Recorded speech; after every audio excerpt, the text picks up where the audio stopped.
Jangan lupa subscribe At-Tahkim Bajang Channel. Pecah hati adalah keliru, satukan di Bajang Channel. Jangan lupa dari kita untuk kita. Terima kasih. Wallahul muwaffiq wal hadi ila siratal rasyad. Assalamualaikum warahmatullahi wabarakatuh. Seandainya dia meninggal dunia dikala dia menuntut ilmu, laki Allah, dia akan berjumpa dengan Allah Subhanahu wa ta'ala. Seandainya dia wafat, dia meninggal dunia dikala dia menuntut ilmu, tidaklah di antara dirinya dengan nabi-nabi Allah Subhanahu wa ta'ala Allah samakan derajatnya. Alhamdulillah. Begitu mulianya para penuntut ilmu. Karena itu mari kita berselawat, Allahumma sholli ala sayyidina Muhammad wa ala ali sayyidina Muhammad. Dia giginya patah, darah tercucur ke seluruh tubuhnya karena terkena lemparan batu di kepalanya. Anak panah menembus betis beliau, bercucur darah, tapi tidak pernah berhenti berdakwah. Tidak pernah iri hati sekalipun dicaci maki. Istiqomah sampai mati sekalipun tidak digaji. Dia adalah penutup Nabi, buah hati Siti Aminah. Namanya Sayyidina Muhammadin sallallahu alaihi wasallam. Jasanya yang begitu besar. Kita mau jual apa yang kita miliki. Allah titipkan, seandainya dunia ini semuanya kita jual, kita kasih baginda Nabi, tak senilai dan tak seberat perjuangan beliau. Karena itu kita sebagai umat tidak boleh malas untuk berselawat. Sebagai umat tidak boleh malas untuk menghidupkan sunnah. Sebagai umat tidak boleh malas lanjutkan dakwahnya, sehingga iman sampai ke hati-hati manusia, sehingga manusia menjadi manusia yang Allah pilih. Di dalamnya ada kalimat asyhadu an la ilaha illallah wa asyhadu anna muhammadar rasulullah. Untuk itu, sebelum kita lanjutkan materi kita, kelebihan orang berilmu, mari kita mencintai Nabi dengan berselawat bersama-sama.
Santri-santriwati yang dirahmati Allah Subhanahu wa ta'ala.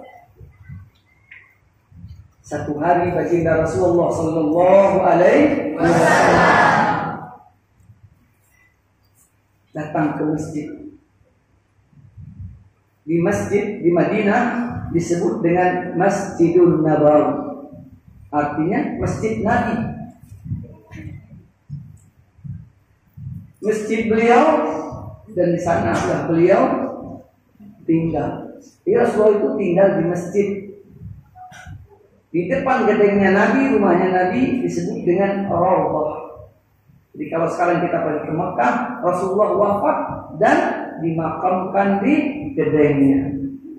Jadi Masjid Nabawi, di situ juga gedengnya Nabi, dan di situ juga makamnya Rasulullah sallallahu alaihi wasallam. Begitu Nabi keluar, ternyata di pintu masjid terlihat seorang yang ngintip Melihat orang yang ngintip, baginda Rasulullah SAW melihatnya dengan seksama. Bertanya kepadanya,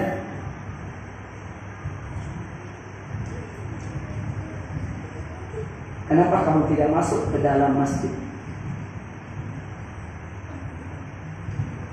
Maka kata orang ini, ya Rasulullah, saya tidak masuk ke dalam masjid karena saya takut orang yang tidur di dalam masjid. Mendengar ucapan ini, Rasulullah SAW bertanya, kenapa kamu takut kepada orang yang tidur, tidak takut kepada orang yang sholat?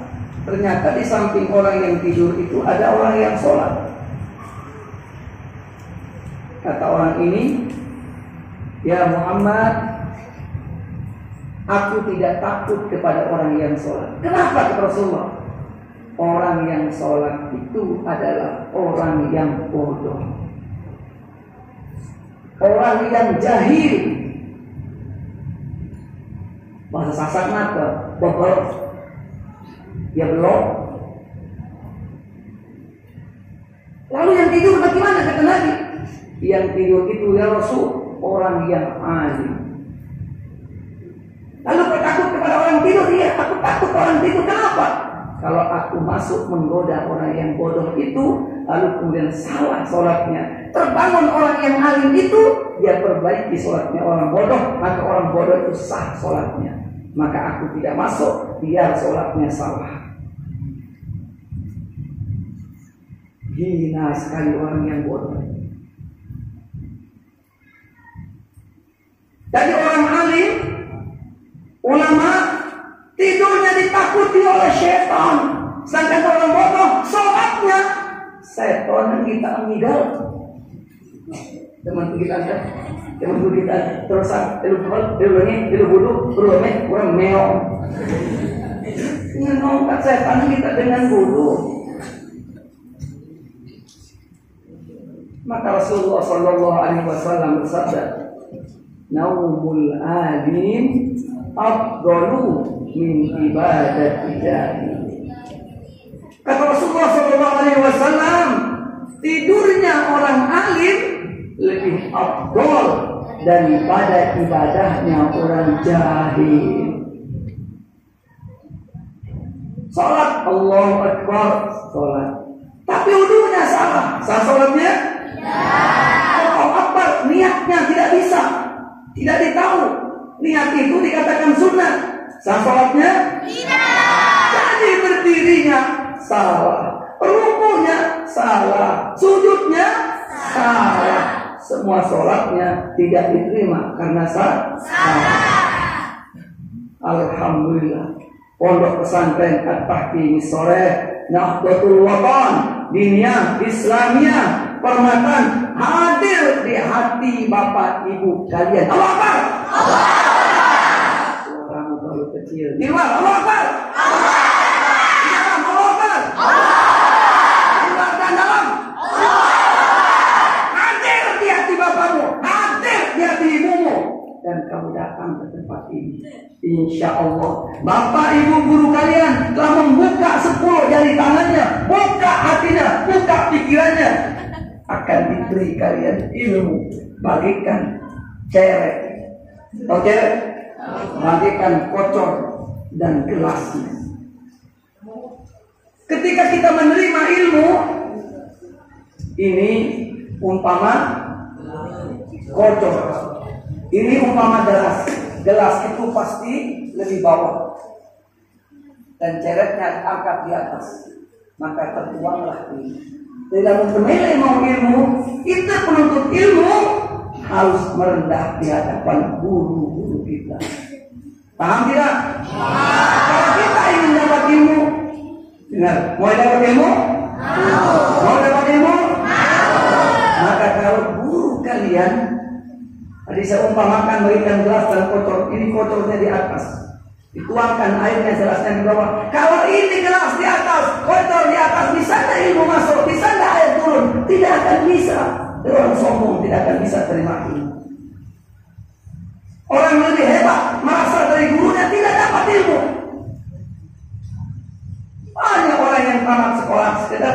saja.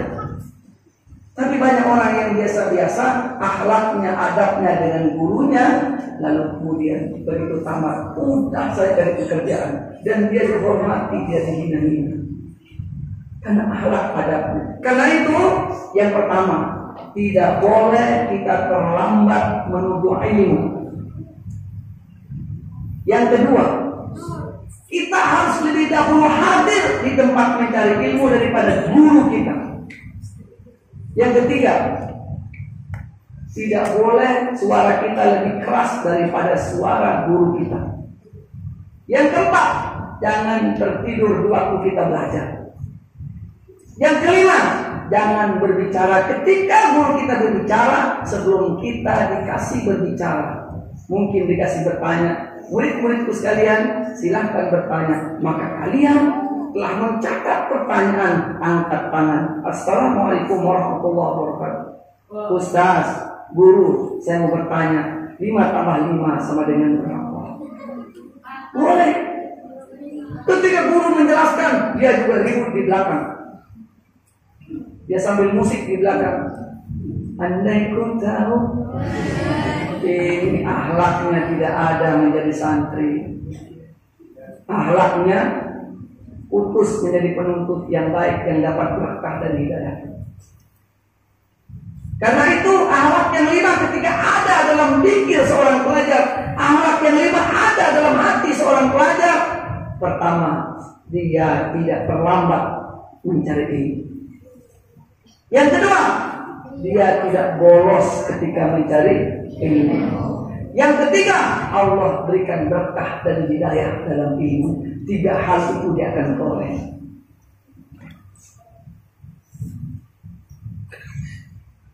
Alhamdulillah Maulana Syekh Zainuddin Abdul Majid ada nasyid beliau.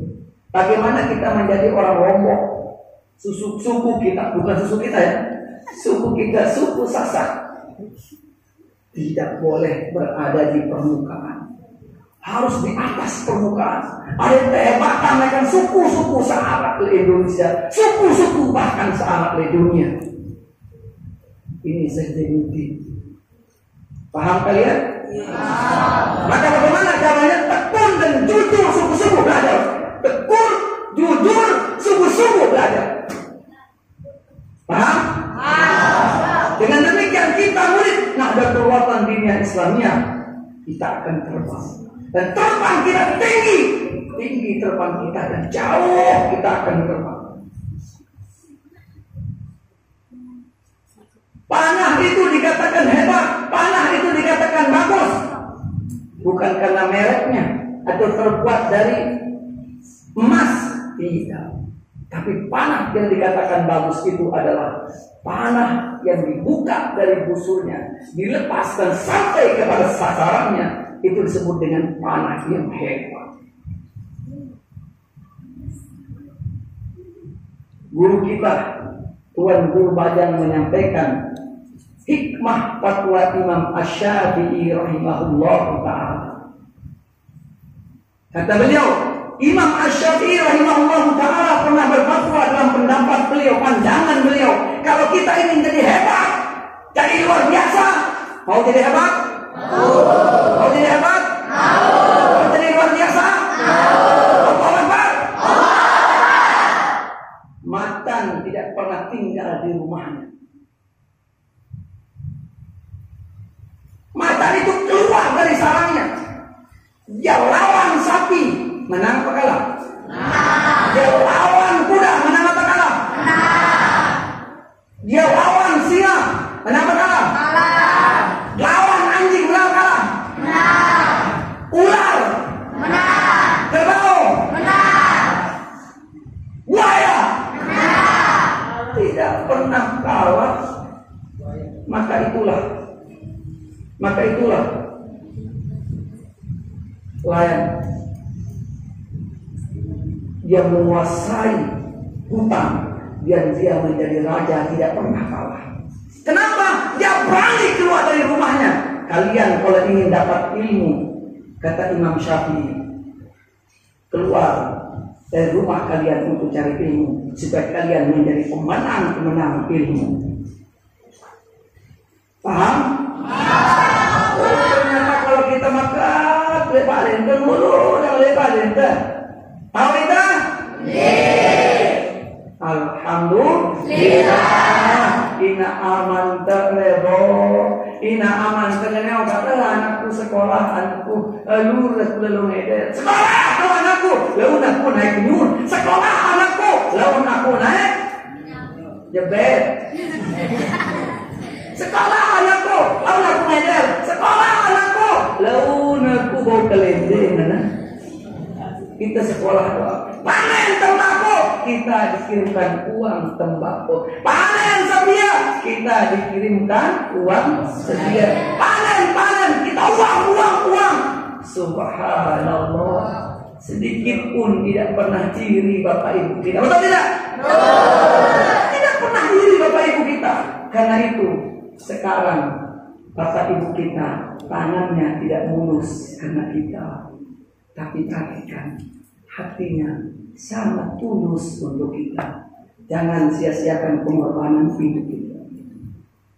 Sekali lagi, tangan bapak ibu kita sekarang tidak mulus, tapi hatinya, doanya selalu tulus untuk kita sebagai anak-anak. Betul?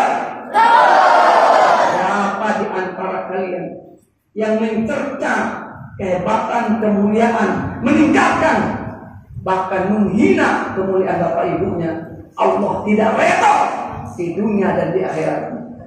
Itulah Rasulullah SAW bersabda, redha Allah fi redha walidain. Allah akan redha kepada kita selama redha ibu dan bapak kita. Ketika bapak ibu kita redha kita menuntut di pondok pesantren Permatan, jangan kalian tidak menerima dan senang. Harap dua jelu di pondok bosan. Padahal bapak ibunya, bismillah, aku antar engkau anakku untuk mondok. Kalian pulang bosan misalnya. Apa kalian tidak senang kepada bapak ibu kalian? Atau dengan demikian kalian membalas jasa bapak ibu kalian yang mengiring kalian dengan keluarga adik kakaknya ke sini? Perhatikan anak-anakku sekalian, yang perempuan laki-laki, jangan hina bapak ibu kalian. Ketika datang menggunakan mobil, bukan sendirian bapak dan ibumu, tapi bapakmu mengambil adiknya, mengajak kakaknya. Ibumu mengambil adiknya, mengambil kakaknya. Terjauh anak gin sekolah di Permatan, gin mondok di Permatan, bareng-bareng. Tiba-tiba ada seminggu boleh kamu gerak ke mondok, boleh perasaan ina amame. Boleh perasaan ina amame. Perhatikan baik-baik. Alhamdulillah tidak ada santri dan santriwati pondok yang seperti itu. Karena itu saya yakin Allah Subhanahu wa ta'ala redha kepada kita, insya Allah, karena Allah telah menerima doa bapak ibu. Amin. Ini yang dapat saya sampaikan.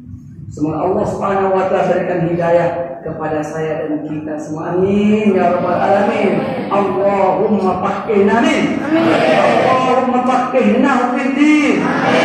Wa 'allimna tawil.